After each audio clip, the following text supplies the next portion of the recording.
Hey guys, so today I decided I would sit down and film a first impressions video. That's why I'm in a robe, because I just got out of the shower and thought I'd sit down and film this for you. I've been really excited to try out this foundation. It's the L'Oreal Paris Infallible Total Coverage Foundation. And the Infallible line, they have like a glowy foundation, they have a matte one, and then this is supposed to be like the most full coverage one. It says it's 24-hour wear, full coverage, and it feels weightless apparently, which is a hard claim. And then I got it in the color 301 Classic Ivory, which is what I am in the Infallible Pro Matte Foundation. It says that the finish is natural, it's not matte or radiant, it's just sort of in between. It can wear up to 24 hours, high coverage, and the texture is airy and light. So I'm just gonna sit down and test this out. I'm gonna do my makeup completely normally, and then at the end I will tell you my sort of final thoughts on it, so make sure to stay tuned until the end. So yeah, I guess I'm just gonna go ahead and apply this. I'm gonna pin my hair back, because we don't want no foundation in my hair.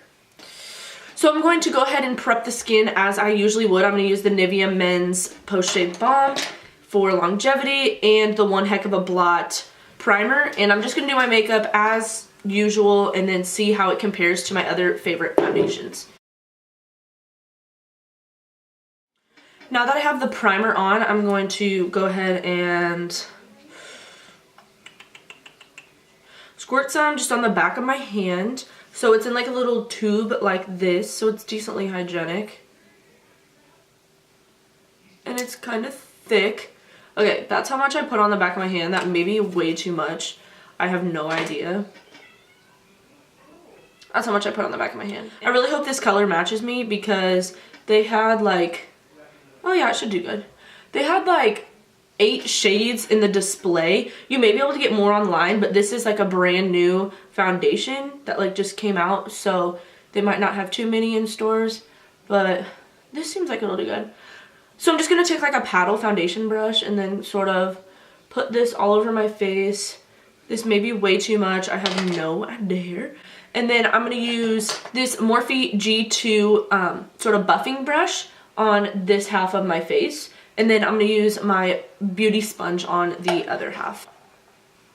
Okay, so it blends out really seamlessly. This is a really good color match, so that's awesome. Put it on my neck. It looks really pretty on the skin. It doesn't look too crazy. It is very full coverage too, so that's good. Okay, that looks pretty good. So I noticed that it does have like a sort of, it's not, yeah, it's like the natural sort of finish. It looks really natural on the skin. One issue I do have when I use brushes is it kind of clings to my dry patches and is a little streaky, but most people have that with brushes. So I'm going to see if the other side does a little bit better with the sponge. This is just the one from Morphe. Okay, so I would definitely say it's harder to blend out with a sponge, just because I kind of like, it just is, I don't know, a brush is always like quicker for me, but it looks better on the side with a sponge. So I'm just going to go over the brush side just to make sure it looks flawless. So I'm going to go ahead and just zoom you guys in a little closer so you can see it. Okay, so this is really close to my face. This is the side with the brush. I did go over it with the sponge. And this is the side I used just the sponge on.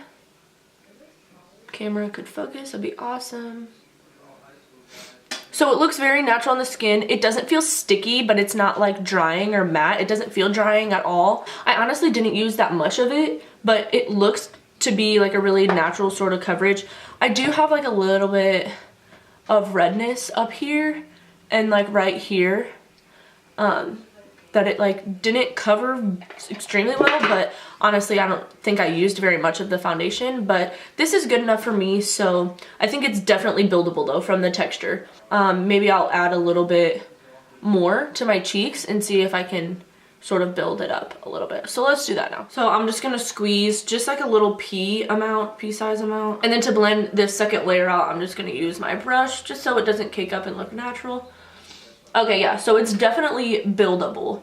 So I just didn't use enough of it the first time, I would say. Okay, so I'm gonna go ahead and put on some concealer and bake and powder and then finish sort of the rest of my face makeup, and then I'll talk to you guys a little bit more.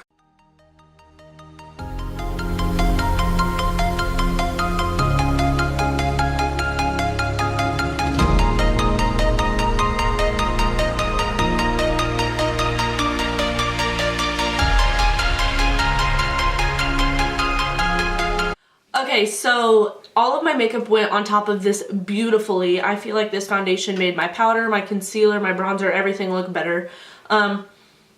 Yeah, it went on really good, and I think my skin looks really good and pretty right now. It definitely is full coverage.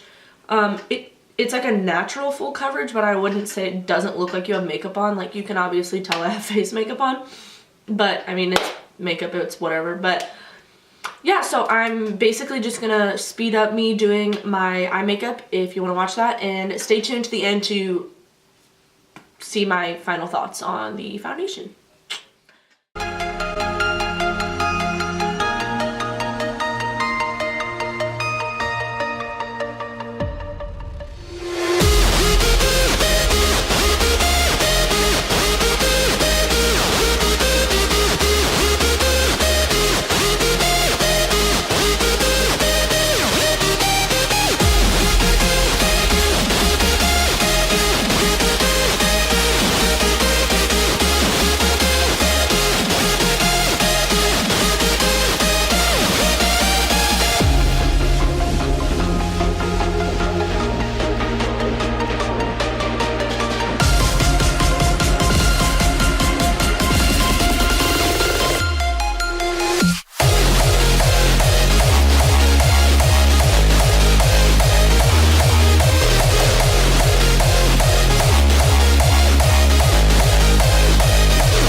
Okay, you guys, so I finished all my makeup. I put some normal clothes on. I've been wearing it for a little bit now, and there are some pros and some cons. It does have really good coverage, and I really like how it like sits on the skin, like the like it's not super matte and it's not super dewy either, so I feel like that will help it wear pretty long. So you'll have to stay tuned to see in my next video to see if it does have a good like a wear test. It's supposed to last 24 hours, so I'm sure it'll do just fine. But some cons is you can definitely see it on your skin. It does, like, it is a very moussey, light texture when you put it on. It's not super like cakey putting it on, but it like feels light on the skin, but you can definitely see it on your face. Like, it sits in some of my fine lines and some of my texture, but that's kind of expected with the full coverage foundation. You can't expect it to look light on the skin and look natural but be full coverage, so it kind of just comes with having a full coverage foundation on. But other than that, I like it. I like how it's not super matte and not super dewy. I think that's my favorite thing about it, and it didn't oxidize on me or anything. So yeah, I think it overall is approved, and I would say I like it. You'll have to stay tuned for other videos to see if I keep using it and whatnot, but I'm sure I will. And yeah, so that is the review on the Infallible Total Coverage Foundation. I hope you guys enjoyed this video, and give me a thumbs up if you want to see like an in-depth eye makeup video on how I did this. I used the Master by Mario palette from Anastasia. This one, I don't think I've done a video with this yet, and I used just this palette on my eyes completely. So if you want to see like an in-depth tutorial on this, then please give it a thumbs up and subscribe to my channel. And yeah, that's all. Thanks for watching, guys. Bye.